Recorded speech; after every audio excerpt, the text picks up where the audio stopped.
নিয়ামত রাসূলের পাক সাল্লাল্লাহু আলাইহি ওয়াসাল্লাম ফরমাইতেছে আনা আউয়ালু মান ইউহারিকু হালাকাল জান্নাহ।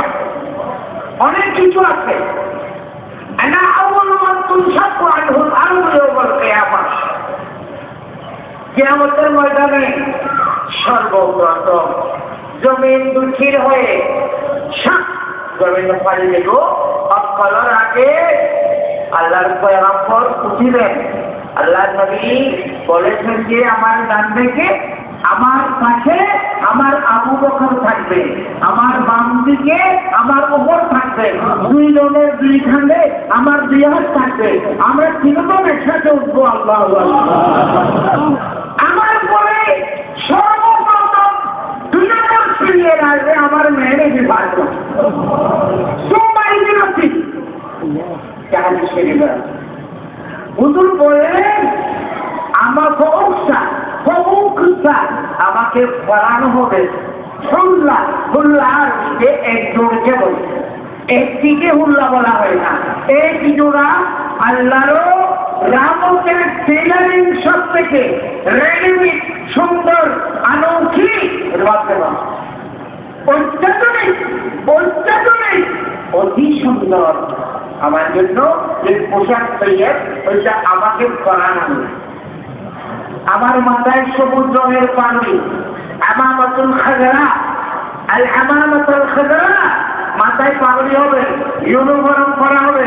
আল্লাহ রাসূল বলেছে সর্বপ্রথম কিয়ামত ময়দানে আমি উঠব, আমার পরে আমার উম্মতগণ উঠবেন। সুবহানাল্লাহ। অন্যান্য নবীদের কথা, অন্যান্য নবীদের উম্মতগণের কথা এখানে মুখেই আসতেছে না। আমি আমার পরে আমার উম্মতগণ এইভাবে কিয়ামতের মানের অন্যান্য কথা অনেক শুনেছেন, আজকেও শুনবেন। আজকের বিষয়বস্তু আমাদের মাওলানা আবুল হায়াত তারেক হয়তো আপনাদেরকে বলে দিবেন। আমি আওয়াজটা দিবি এই আগামী মাস সবাব আলা ইন্না আউলিয়া আল্লাহি লা খাউফুন আলাইহিম ওয়া লা হুম ইয়াহজানুন আল্লাযীনা আমানু ইয়াত্তাকুন। এই ঈমান আর তাকওয়া এই বিষয়ে তারা বিষয় নিয়ে ওয়াজ করবে। মিন হাইসু হুয়া আল্লাহ যাকে যেভাবে দিয়েছে সেভাবে যার খাসিনা যার পাখি ইনশাআল্লাহ। দেখেন রাসূল বলেছে আমার আল্লাহর নিয়ামতে আমি পেয়েছি, নিয়ামতের মধ্যে আনা আউয়ালু মান ইউহারিকু হালাকাল জান্নাহ। বীজতে যাইয়া বীজত লাকাব থাকবে, সেখানে যাইয়া আমি নাড়া দিব। বীজের যেই তালাকে নাড়া দেব তখন যেই কিপার দরজার পিছনে যে দায়িত্বে আছে যে ডাকিয়ে মান বীজের দরজা ধাক্কায় চোখে তুমি গে আনা মোহাম্মদ এসেছি। আমাদের মালিকে জন্নত কি আমাদের কাসমে নিয়ামত কি আমি এসেছি, আমি বীজের মালিক এসেছি, আমি বীজের জিনিস এসেছি। এই কথা শোনার পরে এই যিনি দায়িত্ব আছেন ওনার নাম রিদওয়ান ছিলেন।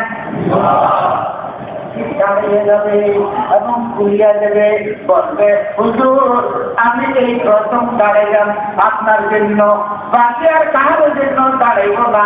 গত জীবনও কোনোদিন দাঁড়াই নাই। আমার দায়িত্ব বসে বসে পালন করা, শুধু আপনার জন্য একবার দাঁড়াইয়াছি।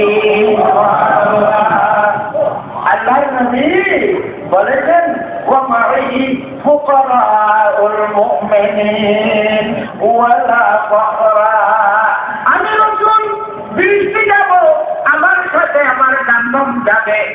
আমার রাসূল আরেক হাদিসে আছে আল্লাহর পয়গম্বর বলেছে সকলের আগে আমার আহলে বাইত আমার বংশধরেরা আমার সাথে যাবে। এই আহলে বাইতের মধ্যে বহুত বাদ রয়েছে।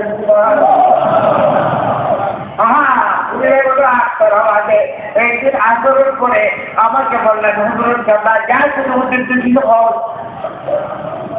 ও ভাই সেখানে হুজুর কেবলা বসে আছেন, হযরত মাওলানা ফজলুর রহমান সাহেব আছেন, অনেক উলামায়ে কেরাম আমাদের দরবারের এবারে উলামা অনেক ছিলেন। আমি তো আজকে টেবিলে মক্তব আমি আয়াত পড়লাম, মাইয়ুতি ইল্লাহা ওয়ার রাসূলা ফাউলাইকা মা'আল্লাযীনা আন'আমা আল্লাহু আলাইহিম মিনান নাবিয়্যিনা ওয়াস-সিদ্দীকিনা ওয়াস-সালিহিন ওয়া হাসুনা উলাইকা রাফীকা। হযরত কাগজে লিখিয়ে দিয়েছেন, তুমি সালেহিনের মধ্যে তো দোষ বাদ দিয়ে উসকা জিকির भी करते जाओ। আল্লাহ আল্লাহ আল্লাহ আল্লাহ রাসূল বলেছেন, আমার বংশধরকে আল্লাহ আগে দিবা দেখলো বংশধরের মধ্যে আরশদু আওলাদিহি আসাদু আওলাদিহি সাইয়্যিদুনা গাউসুল আযম। আল্লাহ পয়গম্বরের এই বৃষ্টি যাবেন হুজুর বলে মাটি মাথায় ফেরবা লইয়ে রে, হাতে কোদাল লইয়ে রে, দিন ভিক্ষা সংরক্ষা ভিক্ষা ছাড়াই যারা রমজান মাস রোজা ছাড়ে নাই, সারাদিন নামাজ পড়তে নাই, এই বড় বড় আপনি পাঁচের পাগল, বাইতুল শরফে আফসানা বাতের মোনাজাতের পাগল, গাঙ্গিয়া ইসলামিয়া মাদ্রাসা দিল্লির মাহফিলের পাগল, এই কক্সবাজারের বাতে আজমের পাগল, এরা হচ্ছে বাকি, এরা কি